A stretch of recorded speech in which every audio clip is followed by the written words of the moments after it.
ప్రతి సంవత్సరం మార్చి 1న ప్రపంచవ్యాప్తంగా ప్రపంచ పౌర రక్షణ దినోత్సవం జరుపుకుంటారు. విపత్తులు, ప్రమాదాల సమయంలో ప్రజలను రక్షించడంలో పౌర రక్షణ వ్యవస్థల ప్రాముఖ్యతను తెలియజేయడమే ఈ రోజు ముఖ్య ఉద్దేశం. ఈ దినోత్సవం నేపథ్యం 1990లో international civil defence organization ICDO ఈ దినోత్సవాన్ని ప్రారంభించింది. 1972 మార్చి 1న ICDO ఒక ప్రభుత్వ సంస్థగా రాజ్యాంగబద్ధమైన హోదాను పొందింది. ఆ చారిత్రాత్మక రోజును గుర్తు చేసుకుంటూ ప్రతి ఏటా మార్చి 1న ఈ వేడుకను నిర్వహిస్తారు.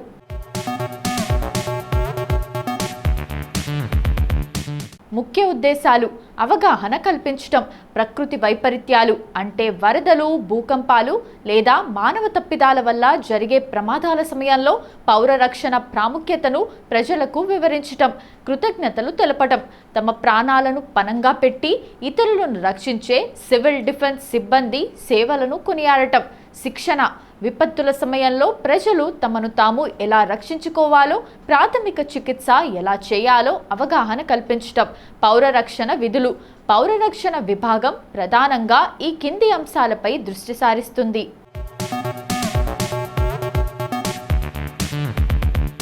ముందస్తు హెచ్చరికలు, తుఫాన్లు లేదా ఇతర ప్రమాదాల గురించి ప్రజలను అప్రమత్తం చేయటం, సహాయక చర్యలు, ప్రమాదం జరిగిన చోట చిక్కుకున్న వారిని రక్షించటం, పునరావాసం, బాధితులకు ఆహారం, ఆశ్రయం మరియు వైద్య సదుపాయాలు అందించటం, అవగాహన సదస్సులు, పాఠశాలలు, కార్యాలయాల్లో మాక్ డ్రిల్స్ నిర్వహించటం, ప్రసంగం కోసం కొన్ని ముఖ్యాంశాలు. నినాదం: పౌర రక్షణ అనేది ప్రతి ఒక్కరి బాధ్యత.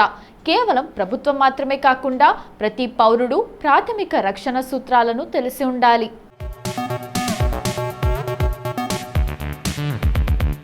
ముందు జాగ్రత్త: నివారణ చికిత్స కంటే మేలు. ప్రమాదం జరిగినప్పుడు కంగారు పడకుండా సరైన అవగాహనతో వ్యవహరిస్తే ప్రాణ నష్టాన్ని తగ్గించవచ్చు. స్వచ్ఛంద సేవ: యువత సివిల్ డిఫెన్స్ వాలంటీర్లుగా చేరటం వల్ల సమాజానికి గొప్ప మేలు జరుగుతుంది.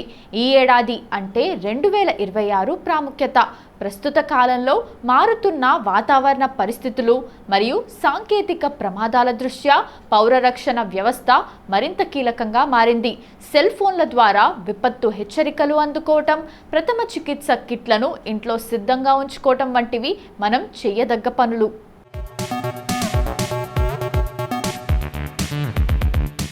పౌర రక్షణ అంటే ఏంటి? యుద్ధం, ప్రకృతి వైపరీత్యాలు లేదా ఇతర అత్యవసర పరిస్థితుల్లో సామాన్య ప్రజల ప్రాణాలను, ఆస్తులను రక్షించడం కోసం చేసే వ్యవస్థీకృత ప్రయత్నాలని పౌర రక్షణ అంటారు.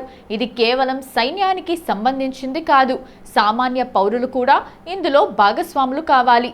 మన దేశంలో పౌర రక్షణ: భారతదేశంలో పౌర రక్షణ చట్టం 1968 ప్రకారం ఈ విభాగాన్ని ఏర్పాటు చేశారు. మన దేశంలో దీని ప్రాముఖ్యత ఈ కింది విధంగా ఉంటుంది. వాలంటీర్లు: ఇండియాలో సివిల్ డిఫెన్స్ విభాగంలో లక్షలాది మంది వాలంటీర్లు పనిచేస్తున్నారు. వీరు శాంతి సమయాల్లో విపత్తు నిర్వహణ శిక్షణ పొందుతారు.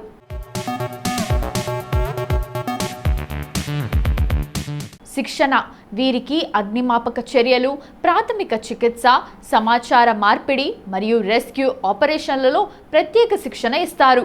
హోంగార్డ్స్: మన దగ్గర హోంగార్డ్స్ విభాగాన్ని కూడా పౌర రక్షణలో భాగంగానే పరిగణిస్తారు. మనం చేయగలిగే చిన్న సహాయాలు: మార్చి 1వ తేదీన మనం కేవలం జరుపుకోవడమే కాకుండా కొన్ని బాధ్యతలను కూడా తీసుకోవచ్చు. ప్రథమ చికిత్స నేర్చుకోవటం: గాయపడిన వారికి డాక్టర్ దగ్గరకు తీసుకెళ్లేలోపు చేసే చిన్న సహాయం ప్రాణాన్ని నిలబెడుతుంది. అత్యవసర నంబర్లు: 112 national emergency number, 101 fire, 108 ambulance వంటి నంబర్లను ఎప్పుడూ గుర్తుంచుకోవటం. కిట్ సిద్ధం చేసుకోవటం: ఇంట్లో మందులు, టార్చ్ లైట్, బ్యాటరీలు వంటివి ఉన్న ఎమర్జెన్సీ కిట్ను సిద్ధంగా ఉంచుకోవటం.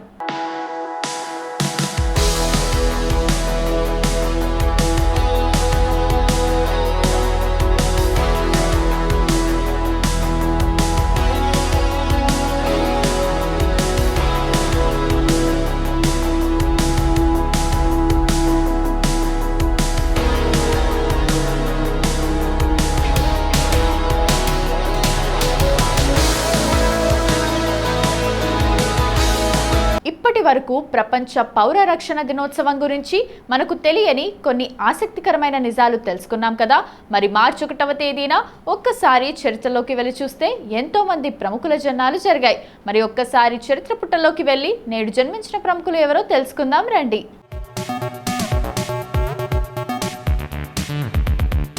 తమిళనాడు రాజకీయాల్లో అత్యంత ప్రతిభావంతమైన నాయకుడైన ఎంకే స్టాలిన్ 1953 మార్చి 1వ తేదీన చెన్నైలో జన్మించారు. తమిళనాడు మాజీ ముఖ్యమంత్రి దివంగత ఎం కరుణానిధి కుమారుడు. సోవియట్ యూనియన్ నాయకుడు జోసెఫ్ స్టాలిన్ మరణించిన కొన్ని రోజులకు ఈయన జన్మించడంతో తండ్రి ఈయనకు స్టాలిన్ అని పేరు పెట్టారు. 1960ల చివరిలో చాలా చిన్న వయసులోనే రాజకీయాల్లోకి వచ్చారు. డిఎంకే యువజన విభాగాన్ని స్థాపించి దశాబ్దాల పాటు దానికి నాయకత్వం వహించారు. 1975లో ఎమర్జెన్సీ కాలంలో మిసా చట్టం కింద అరెస్ట్ అయ్యి జైలుకు వెళ్లారు. అక్కడ తీవ్రమైన పోలీస్ హింసను అనుభవించారు. ఇది ఆయనను రాజకీయంగా మరింత దృఢపరిచింది. 1996 నుంచి 2002 వరకు చెన్నై మేయర్గా పనిచేసి నగరాభివృద్ధిలో తన ముద్ర వేశారు. ఆ తర్వాత మున్సిపల్ అడ్మినిస్ట్రేషన్ మంత్రిగా, ఆపై తమిళనాడు మొదటి ఉప ముఖ్యమంత్రిగా బాధ్యతలు నిర్వహించారు.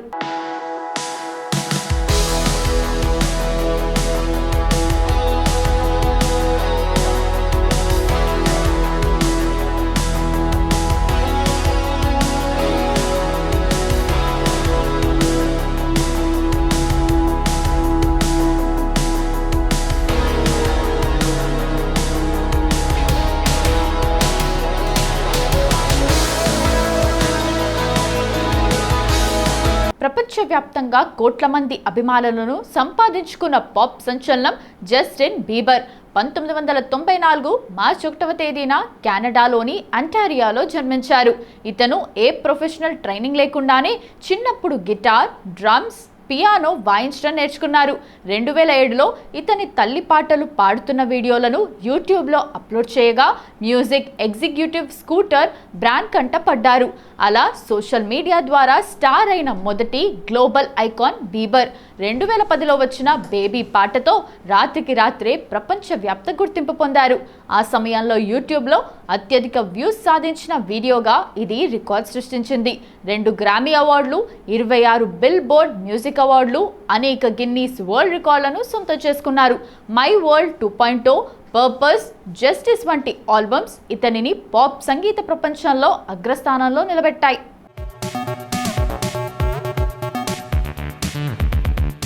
తెలంగాణ రాజకీయాల్లో అత్యంత అనుభవజ్ఞుడైన మరియు గౌరవనీయమైన నాయకుల్లో కుందూరు జానారెడ్డి ఒకరు. 1946 మార్చి 1వ తేదీన నల్గొండ జిల్లాలోని అనుముల మండలంలో జన్మించారు. ఆయన 1970వ దశకంలోనే రాజకీయాల్లోకి వచ్చారు. తొలుత జనతా పార్టీలో ఉండి ఆ తర్వాత తెలుగుదేశం పార్టీ వ్యవస్థాపక సభ్యుల్లో ఒకరిగా పనిచేశారు. నల్గొండ జిల్లా నాగార్జున సాగర్ నియోజకవర్గం నుండి వరుసగా 7 సార్లు ఎమ్మెల్యేగా గెలిచిన అరుదైన రికార్డ్ ఆయన సొంతం. ఉమ్మడి ఆంధ్రప్రదేశ్లో ఎన్టీ రామారావు, మర్రి చెన్నారెడ్డి, కోట్ల విజయభాస్కర్ రెడ్డి, వైఎస్ రాజశేఖర్ రెడ్డి వంటి దిగ్గజ ముఖ్యమంత్రుల వద్ద మంత్రిగా పనిచేశారు.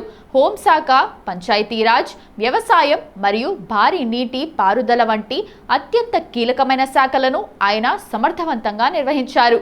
తెలంగాణ రాష్ట్ర ఏర్పాటు ప్రక్రియలో కాంగ్రెస్ పార్టీ తరపున ఆయన కీలక భూమిక పోషించారు.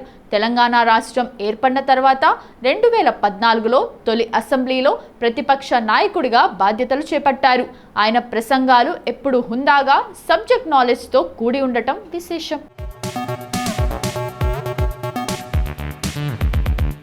హాలీవుడ్లో నటుడిగా ప్రయాణాన్ని మొదలుపెట్టి ప్రపంచం గర్వించే గొప్ప దర్శకుడిగా ఎదిగిన రోన్ హోవార్డ్ 1954 మార్చి 1వ తేదీన అమెరికాలోని ఓక్లహోమాలో జన్మించారు.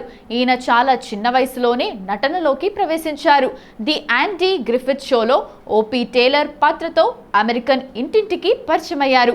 యువకుడిగా ఉన్నప్పుడు హ్యాపీ డేస్ అనే పాపులర్ షోలో రిచీ కన్నింగ్హామ్ పాత్రతో విపరీతమైన స్టార్డమ్ సంపాదించారు.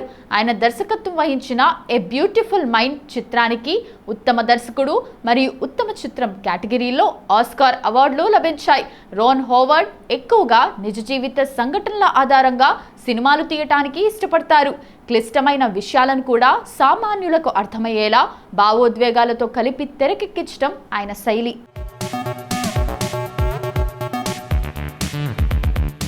పశ్చిమ బెంగాల్ రాజకీయాల్లో ఒక శకం ముగిసే వరకు కీలక పాత్ర పోషించిన మాజీ ముఖ్యమంత్రి మరియు కమ్యూనిస్ట్ దిగ్గజం బుద్ధదేవ్ భట్టాచార్య 1944 మార్చి 1వ తేదీన ఉత్తర కోల్కతాలో జన్మించారు. ఆయన కుటుంబం విద్యావంతుల కుటుంబం. ప్రముఖ కవి సుకాంత భట్టాచార్య ఈయనకు బాబాయ్. కోల్కతాలోని ప్రెసిడెన్సీ కాలేజీలో చదువుకున్నారు. విద్యార్థి దశ నుండే వామపక్ష భావజాలం పట్ల ఆకర్షితులయ్యారు. 1966లో సిపిఐఎం పార్టీలో చేరారు. యువజన విభాగాల్లో చురుగ్గా పనిచేస్తూ అంచెలంచెలుగా ఎదిగారు. జ్యోతి బసు తర్వాత 2000వ సంవత్సరంలో పశ్చిమ బెంగాల్ ముఖ్యమంత్రిగా బాధ్యతలు చేపట్టారు. 2000 నుండి 2011 వరకు దాదాపు 11 సంవత్సరాల పాటు ముఖ్యమంత్రిగా సేవలందించారు.